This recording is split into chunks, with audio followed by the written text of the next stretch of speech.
A biased manager assigns the worst shifts to a black employee, unaware he's made a career-ending mistake. His target is secretly the store's new owner investigating workplace discrimination. Sunrise Grocery stood at the intersection of Maple and Thornton, its faded red and yellow sign flickering erratically in the early morning light.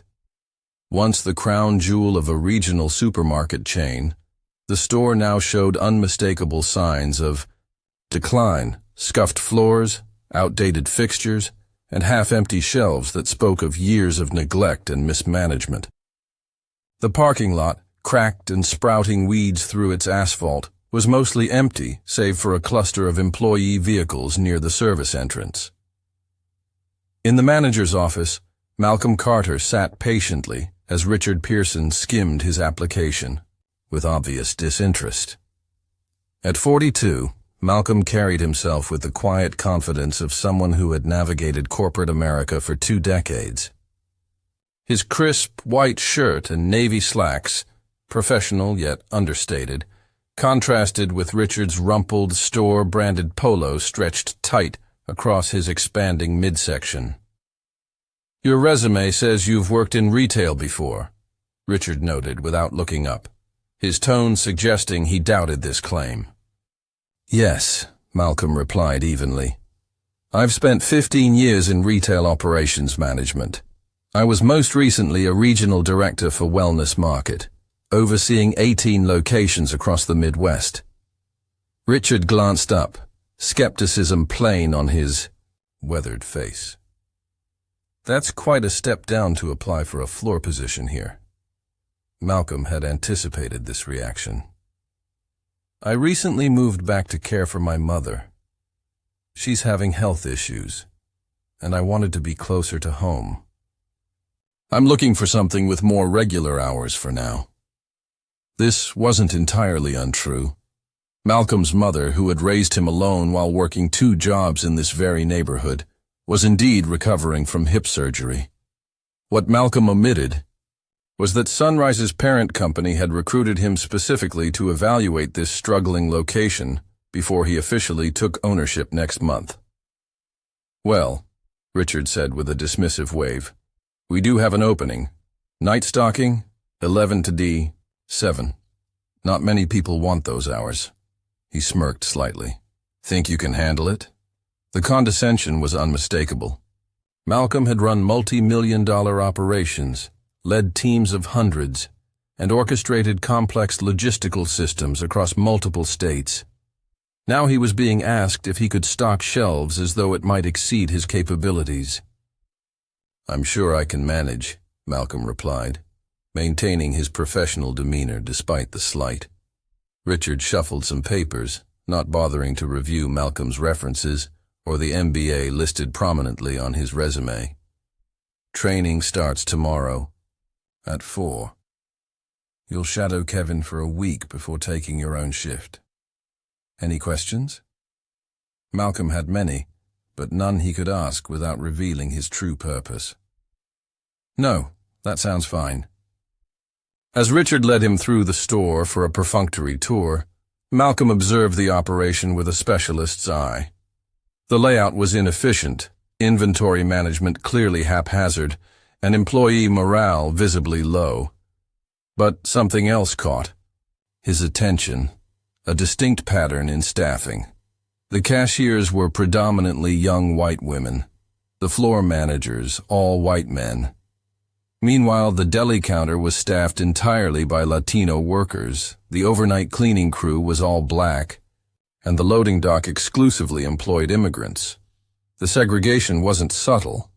"We've got the best team in the district," Richard boasted as they passed the customer service desk, where a young white man in a pressed shirt was being introduced as the new assistant manager. "I've built this crew from the ground up, and know exactly where everyone fits best." Malcolm nodded non-committally, making mental notes. By the end of the tour, the pattern was undeniable. Richard had systematically relegated non-white employees to the least visible, most physically demanding, and lowest paid positions, regardless of their experience or qualifications. As they concluded in the break room, Malcolm spotted a bulletin board with the monthly schedule. He quickly scanned the overnight shift roster, almost exclusively Black and Latino names, despite the store's location in a diverse suburb where the demographic breakdown couldn't possibly explain such a stark division. "You start tomorrow," Richard said, extending a limp handshake. "Don't be late. Night crew has enough problems with attendance." Driving home to his temporary apartment, Malcolm faced a complex ethical dilemma. He could confront Richard about the discriminatory practices he'd observed, potentially jeopardizing his undercover assessment. Or he could remain silent, gathering evidence while experiencing firsthand the toxic culture he'd been hired to transform. The irony wasn't lost on him, being discriminated against by a man who would soon be working for him. But Malcolm had built his reputation on thorough analysis and strategic change, not hasty confrontation. Understanding exactly how deeply the ER's problems ran at Sunrise would be essential to fixing them. Malcolm pulled into the driveway of his mother's modest bungalow, where he'd spent his childhood dreaming of opportunities beyond their working-class neighborhood. The weight of his decision settled on his shoulders as he prepared to tell her about his new job.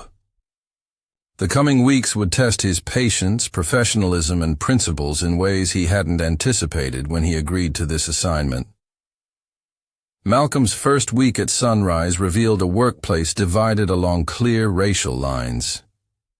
The overnight stocking shift, his assigned position, consisted almost entirely of Black and Latino employees, many with years of retail experience but no path to advancement. The contrast with the day shifts, predominantly staffed by white employees in customer-facing roles, couldn't have been more stark. Despite his extensive background, Malcolm approached the stocking position with diligence, quickly mastering the store's inventory system and developing more efficient methods for restocking the problematic frozen food section. His team members noticed his expertise immediately. "Man, you organize these shipments better than anyone we've had," remarked Jamal, a fellow stalker who had worked the night shift for 3 years. "You should be running this place, not stacking boxes." Malcolm's efficiency didn't go unnoticed by Richard either, but not in the way one might expect. During Malcolm's second week, Richard began appearing for surprise inspections at 5 a.m., scrutinizing Malcolm's work with unnecessary intensity. "These cereal boxes aren't perfectly aligned," Richard noted critically one morning, rearranging a shelf that Malcolm had just meticulously stocked. "Presentation is everything in retail. I wouldn't expect you to understand that right away." Malcolm maintained his composure, aware that his observations were building a comprehensive picture of the store's toxic culture. "I understand. I'll be more careful with the alignment." During an informal lunch break conversation, Malcolm discovered another troubling pattern. Darius, who had been stocking groceries for 5 years, mentioned his hourly wage, a full $3 less than what Malcolm had overheard Tyler, a white employee with only 6 months' experience, discussing in the break room. "That's just how it is here," explained Elena from the produce department, who had twice applied for department manager positions only to see them filled by less experienced white employees. "Richard always has excuses. Not enough experience, not management material, scheduling conflicts. But we all know the real reason." The pattern became even more apparent when Malcolm witnessed Richard's handling of a department supervisor position. Carlos Rodriguez, who had effectively been running the dairy department for 3 years as an assistant manager, was passed over in favor of Brett, a recent hire with minimal experience, but a friendship with Richard's son. "Carlos is better suited to hands-on work," Richard explained during the staff meeting announcing Brett's promotion. "Brett has the communication skills we need for management." That same meeting highlighted Richard's dismissal of minority voices. When Malcolm suggested a more efficient approach to handling delivery schedules, an area where he had revolutionized practices at his previous company, Richard cut him off mid-sentence. "We've been doing things this way for 20 years, Richard announced to the room. "I don't need complicated new systems from someone who's been here 2 weeks. Stitch to stocking, Malcolm. Let management handle the complex decisions." The condescension was paired with revealing assumptions. Later that day, when Malcolm used inventory terminology during a brief conversation, Richard looked surprised. "Where'd you learn that? Most folks from your neighborhood barely finish high school, let alone understand retail inventory systems." Malcolm simply smiled. "I pick things up quickly." Balancing his growing frustration with his assessment role became increasingly difficult. Each day brought new examples of Richard's discriminatory practices, and Malcolm found himself cataloging injustices while maintaining the facade of a compliant employee, a position painfully at odds with his true expertise and authority. 3 weeks before starting at Sunrise, Malcolm had sat in the polished downtown offices of Regional Holdings, Sunrise's parent company. The contrast between the corporate headquarters and the neglected store couldn't have been more striking. "We've reviewed your proposal, Mr. Carter, and we're prepared to approve the sale," explained Elizabeth Chen, Regional's CEO. "Your track record turning around struggling locations is exactly what the Sunrise chain needs." Malcolm's reputation had been built methodically over 15 years. After earning his MBA, he had worked his way through corporate retail before.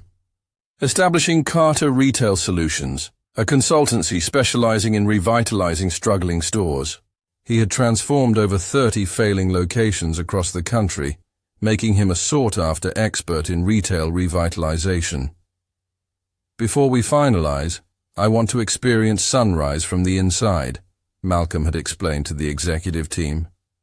"I need to understand the day-to-day operations and culture before implementing changes." His connection to Sunrise was personal as well as professional. At 16, Malcolm had taken his first job at this very location, working after school to help support his mother after his father's death. The store had once been a community cornerstone, a source of fresh food, employment, and neighborhood pride. "We've received concerning reports about management practices at several locations," noted the HR director, sliding a folder across the table. "Particularly this store. Complaints about discriminatory assignments, wage disparities, and promotion practices." Malcolm wasn't surprised. Retail often suffered from these issues, but addressing them required understanding their specific manifestations within each location's culture. "I'll apply as a regular employee," Malcolm had decided. "Let me experience the culture firsthand before revealing my position. No special treatment, no exceptions." Now, working the overnight shift, Malcolm's strategic assessment was evolving into something more emotionally investment. He found himself genuinely caring about his co-workers, hard-working people trapped in a system designed to minimize their contributions and limit their advancement. Each night, after completing his shift, Malcolm documented what he had observed. The racial segregation of departments, the wage disparities, the subjectivity of performance evaluations, and the intimidation tactics used to discourage complaints. He analyzed inventory systems, identified supply chain inefficiencies, and noted outdated technologies that hampered productivity. Beyond these operational issues, Malcolm recognized the human cost of Richard's leadership. Talented employees had become discouraged, their innovative ideas dismissed, their ambitions crushed. The store's decline wasn't merely financial, but spiritual, a workplace where excellence went unrecognized and potential remained untapped. In his temporary apartment, Malcolm developed a comprehensive transformation plan. It would address not just the discrimination but the systemic issues enabling it, introducing objective promotion criteria, standardizing wage scales based on experience rather than favoritism, implementing transparent scheduling, and creating genuine development opportunities for all employees. As he refined his strategy, Malcolm's determination grew. This wasn't just about business success anymore. It was about restoring dignity to a workplace where it had long been denied. 5 weeks. Into Malcolm's undercover role, the simmering tensions reached a boiling point. A delivery truck had spilled gallons of milk across the loading dock at the end of the night shift. Though cleaning such spills was explicitly the responsibility of the day crew, Richard approached Malcolm as he prepared to leave. "Need you to?" "Handle that before you go," Richard ordered, nodding toward the spreading puddle. "Can't leave it sitting there." Malcolm knew this was another test, another attempt to assert dominance through unfair treatment. "The day crew is scheduled to handle spills according to the employee handbook," he noted calmly. Richard's expression hardened. "Maybe at your fancy last job they had specific rules, but here, we do what needs doing, unless this kind of work is beneath you." The implication was clear. Malcolm nodded and spent the next hour meticulously cleaning the spill, ensuring the dock was spotless and safe. When Richard inspected his work, the manager's face twisted with disappointment at finding no fault. "You missed a spot over there," he claimed, pointing to a completely dry section. "Do it again, and this counts as a formal warning about your attitude." During the quarterly inventory count, Richard's targeting became even more blatant. The frozen foods section, which Malcolm had reorganized to improve efficiency, showed a significant discrepancy in the inventory system. Richard publicly blamed Malcolm's sloppy methods, though Malcolm had documented evidence that Richard's own manual adjustments had caused the error. The most disturbing incident occurred when Richard berated Aisha, a young black cashier who had accidentally applied a coupon twice on a customer order, a $2.50 error that was easily correctable. Richard's 15-minute public dressing down left the young woman fighting back tears. "This kind of carelessness is why you people never advance," Richard muttered, just loud enough for those nearby to hear. 10 minutes later, Malcolm watched as Richard jovially brushed off a $20 mistake made by Tyler, telling the young white employee, "Don't worry about it. These things happen." The naked hypocrisy nearly broke Malcolm's cover. For a moment, he considered revealing his true identity and ending Richard's reign of discrimination immediately. The words formed in his mind. "Actually, Richard, as your new boss, I find your behavior unacceptable." But strategic thinking prevailed. Addressing these issues systematically would create more lasting change than a moment of personal satisfaction. The following day, a corporate email announced a mandatory all-staff meeting scheduled for Monday morning to introduce important changes in ownership and management. The announcement triggered immediate anxiety among the staff, with rumors of mass layoffs spreading rapidly through the store. "They'll clean the house for sure," worried Elena from the produce. "New owners always bring their own people." Malcolm spent the weekend finalizing his assessment and transition plan. His report detailed not just Richard's discriminatory practices, but the specific policy changes needed to transform the store's culture. He organized his observations into clear categories: staffing inequities, wage disparities, promotion patterns, and performance evaluation inconsistencies, all backed by documented examples. Sunday night, as Malcolm completed his shift, Richard approached him with an unmistakable smirk. "Word from corporate is the new ownership's looking to make big changes," Richard said, not bothering to hide his satisfaction. "If I were you, I'd start looking for another job. When new management comes in, They usually start by clearing out the recent hires. Malcolm nodded thoughtfully. Thanks for the advice. I guess we'll all find out tomorrow what changes are coming. Some of us don't need to worry, Richard replied, tapping his name badge. 25 years of experience running this place. The new owners would be idiots to let me go. As Richard walked away, Malcolm allowed himself a small smile. Tomorrow would indeed bring changes, just not the ones Richard was expecting. Monday morning arrived with an unusual energy permeating Sunrise Grocery. The typically quiet store buzzed with nervous anticipation as employees gathered in the break room, which had been rearranged to accommodate the entire staff. Folding chairs formed uneven rows facing a small podium hastily set up near the vending machines.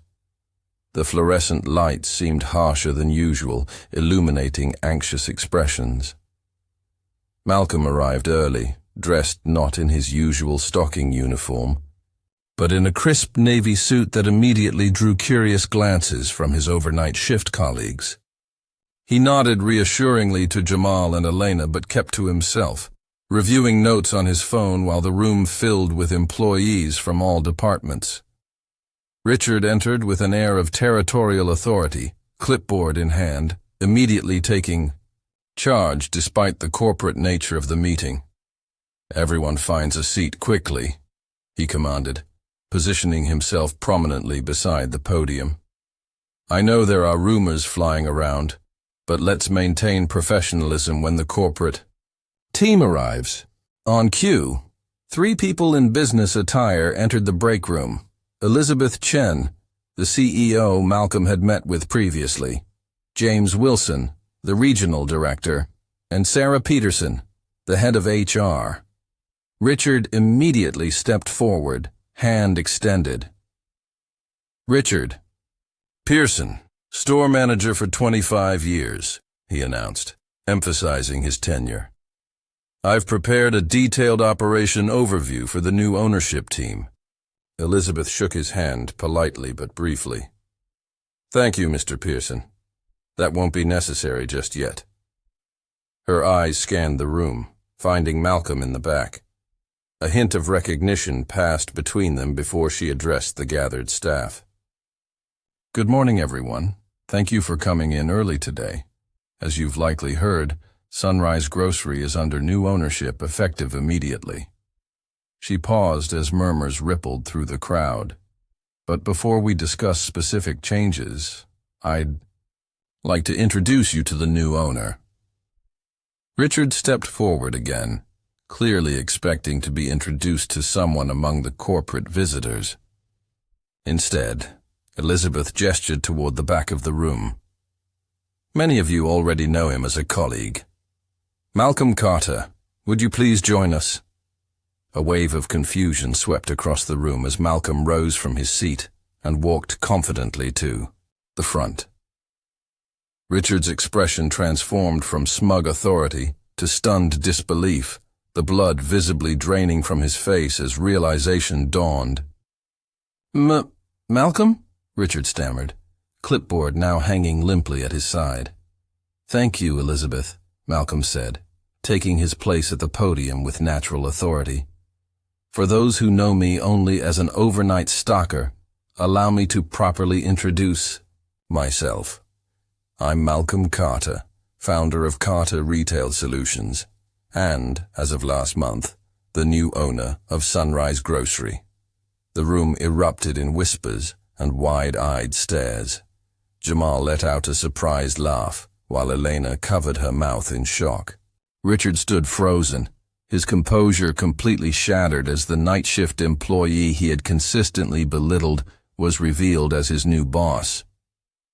I began my retail career in this very store, working part-time during high school, Malcolm continued.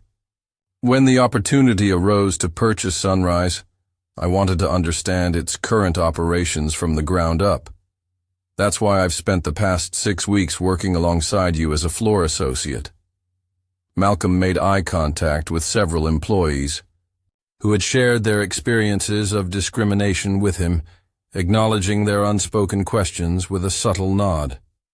During this time, I've developed a comprehensive understanding of Sunrise's strengths and challenges. More importantly, I've identified the incredible talent within our team. Talent that has too often gone unrecognized and underutilized. Richard attempted to recover, stepping forward with a forced smile.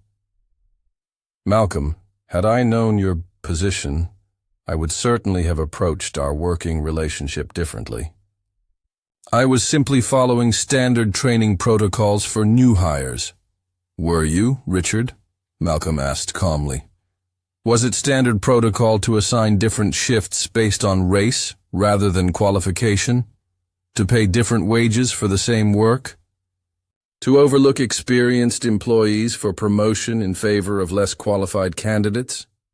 Richard's face reddened. I've always made assignments based purely on merit and operational needs. Perhaps there's been a misunderstanding about... There's no misunderstanding, Malcolm interrupted firmly. I've personally experienced and documented a clear pattern of discriminatory practices in this store. Practices that have not only hurt our employees, but damaged our business performance. Richard looked desperately toward the corporate team for support, finding none. I was just testing him, he tried, his voice lacking conviction. Seeing how he'd handle different challenges, I always recognized his potential. Several employees exchanged knowing glances, the transparent backpedaling painfully obvious. Malcolm simply shook his head and continued addressing the staff. Today marks the beginning of a new chapter for Sunrise Grocery. One based on fairness, transparency, and recognition of talent, regardless of background. Over the coming weeks, we will be implementing significant changes to our operations, culture, and organizational structure. As Malcolm outlined his vision for the store's transformation, the employees' expressions gradually shifted from shock to cautious hope. Richard stood to the side, his face cycling through emotions, disbelief, anger, fear, as the full implications of the situation became unavoidably clear. After outlining his initial vision to the assembled staff, Malcolm shifted the meeting's focus to specific operational changes. Rather than publicly humiliating Richard further, Malcolm focused on systemic improvements.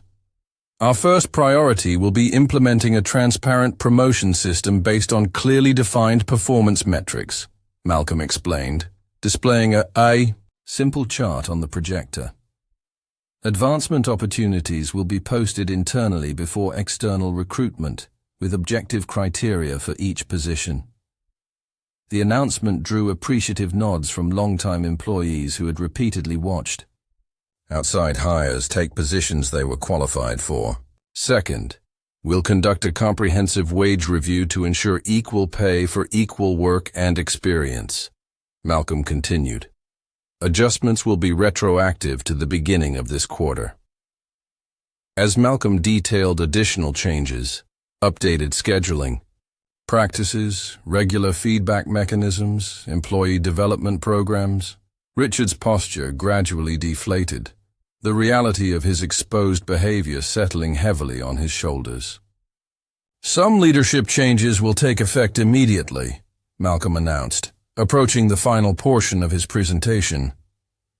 Carlos Rodriguez will assume the role of Dairy Department Manager, overseeing our refrigerated sections. Carlos, the Latino assistant manager, who had been repeatedly passed over for promotion despite effectively running the department, straightened in his chair, a mixture of surprise and vindication crossing his face. Additionally, Jamal Washington will become our night operations supervisor, and Elena Diaz will lead our new customer experience team. One by one, Malcolm named employees whose talents had been overlooked, predominantly people of color who had demonstrated excellence despite limited opportunities for recognition. With each announcement, Richard seemed to physically shrink, the consequences of his discriminatory practices materializing before him. After the meeting concluded and the excited staff dispersed to their departments, Malcolm invited Richard to join him in what had formerly been Richard's office. "Have a seat, Richard," Malcolm said, gesturing to the chair across from the desk he now occupied. Richard remained standing, his earlier shock now hardening into defensive anger. "Is this some kind of gotcha moment? You deliberately misled everyone about your position." "I observed the store as it actually operates," Malcolm corrected calmly, "and what I saw was deeply troubling."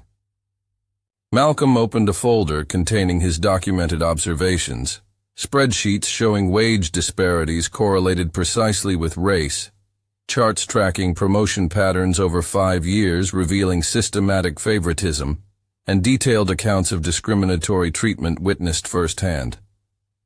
"This isn't about public humiliation, Richard. It's about accountability." "Those statistics can be interpreted many ways," Richard protested weakly. "Different shifts have different pay scales. Promotions depend on many factors. You're seeing discrimination where there are just standard business practices. Standard business practices shouldn't result in every white employee earning more than every employee of color with similar experience," Malcolm replied, turning the wage analysis toward Richard. "That's not a coincidence. It's a pattern." Richard's defense crumbled further as Malcolm methodically presented evidence of the discrimination that had become normalized under his management. Finally, confronted with irrefutable documentation, Richard slumped into the chair. "So I'm fired," he said flatly. "You've made your point." "Actually, no," Malcolm replied, surprising Richard. "I'm offering you a choice." Malcolm outlined 2 options: resignation with a standard severance package, or participation in a comprehensive performance improvement plan that included diversity training, management skills development, and regular accountability check-ins. "Why would you keep me?" Richard asked suspiciously. "You clearly don't need me here." "Because firing you would be easy but ineffective," Malcolm explained. "It would remove one person without addressing the cultural issues that allowed these practices to flourish. Real change comes from transformation, not just removal." Richard stared at the performance plan Malcolm had placed before him. The document represented a profound demotion in both status and authority. He would report to Carlos while completing the improvement program, but it also offered something Richard hadn't expected: a path forward rather than just punishment. "You have until tomorrow to decide," Malcolm said, standing to signal the end of their conversation. "But understand this. If you stay, there will be zero tolerance for the behaviors I've documented. This is your one opportunity to be part of Sunrise's future rather than just its problematic past." As Richard left the office, the weight of the IT choice before him evident in his hunched shoulders, Malcolm turned to the substantial task ahead. The revelation of his true role had been just the first step. The real challenge would be transforming a workplace culture built on discrimination into one centered on equity and opportunity, a challenge that would require both accountability for past wrongs and a clear vision for a different future. 1 month after Malcolm's revelation, Sunrise Grocery had undergone a visible metamorphosis. The physical space itself reflected the change. Freshly, painted walls, updated lighting, reorganized aisles designed for better customer flow. But the most striking transformation wasn't in the building, but in the people who operated it. Employees moved with new purpose and energy, greeting customers with genuine warmth rather than rehearsed scripts. The previously enforced racial divisions had dissolved, with diverse teams working across all departments and shifts. Name tags now included not just names but years of service, a subtle acknowledgement of experience that had previously gone unrecognized. Malcolm had wasted no time implementing the transparent promotion system he'd promised. A large bulletin board near the break room displayed current and upcoming position openings, each with clearly defined qualifications and a straightforward application process. Employee photos with their new roles and responsibilities highlighted recent advancements, many featuring faces that had been relegated to back rooms and overnight shifts under the previous regime. To nearly everyone's surprise, Richard had chosen to stay, accepting the performance improvement plan rather than resignation. His initial weeks had been marked by visible resentment, terse responses in diversity training sessions, defensive body language during feedback meetings, minimal engagement with colleagues he had previously supervised. He now reported to Carlos Rodriguez, working as a floor associate while completing his mandated training program.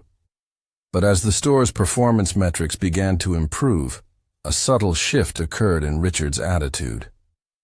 The improved inventory management system Malcolm implemented reduced waste by 22%. The new customer service protocols resulted in measurable improvements in satisfaction scores. The revised staffing model Malcolm developed with input from employees at all levels led to more efficient operations and reduced overtime costs. "The quarterly numbers don't lie," Malcolm overheard Richard telling another employee in the break room. "We're outperforming every other location in the district since these changes." Malcolm's approach extended beyond internal operations. He established a community advisory board comprising neighborhood leaders, regular customers, and employee representatives to ensure the store truly served local needs.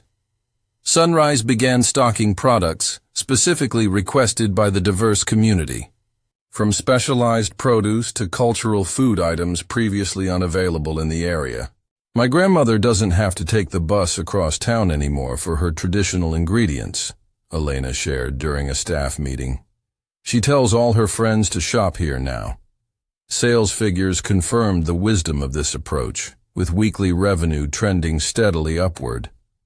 Customer count increased by 15% within the first month, with particular growth among demographic groups that had previously felt unwelcome or overlooked in the store. The weekly feedback sessions Malcolm instituted quickly became a valued tradition. Employees from all departments gathered to share observations and suggestions, many bringing ideas they had harbored for years but never felt empowered to express. Malcolm implemented these grassroots innovations wherever possible, crediting their originators and demonstrating that good ideas were valued regardless of position or seniority. Carlos, now managing the dairy and frozen foods departments, transformed his section into the store's most profitable area. His methodical approach to inventory management reduced spoilage, while his staff's scheduling innovations maximized coverage during peak hours. The success wasn't lost on Richard, who had repeatedly blocked Carlos's advancement opportunities.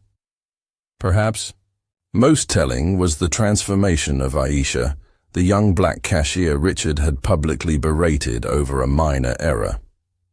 Recognized by Malcolm for her exceptional customer service skills and attention to detail, she now trained new cashiers and managed the front-end operations during busy periods.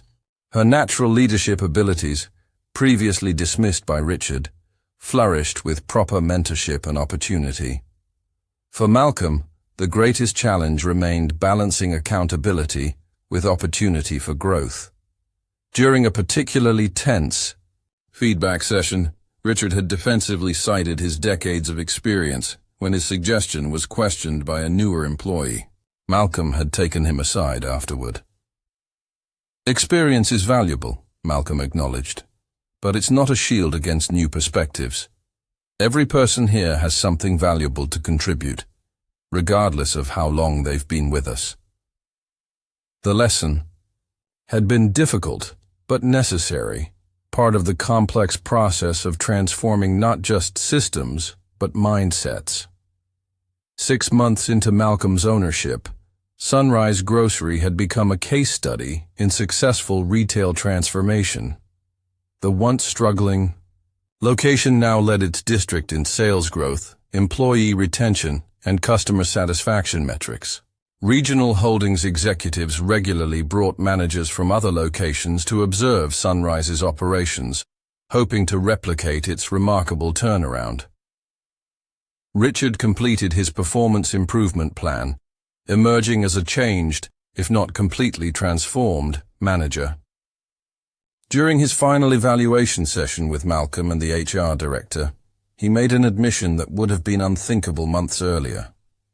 "I didn't see it then," he said, studying the data showing historical promotion patterns during his tenure. "But the numbers don't lie. I favored people who reminded me of myself, and I justified it with 1,000 different excuses. I told myself it was about qualifications or fit, but looking at this..."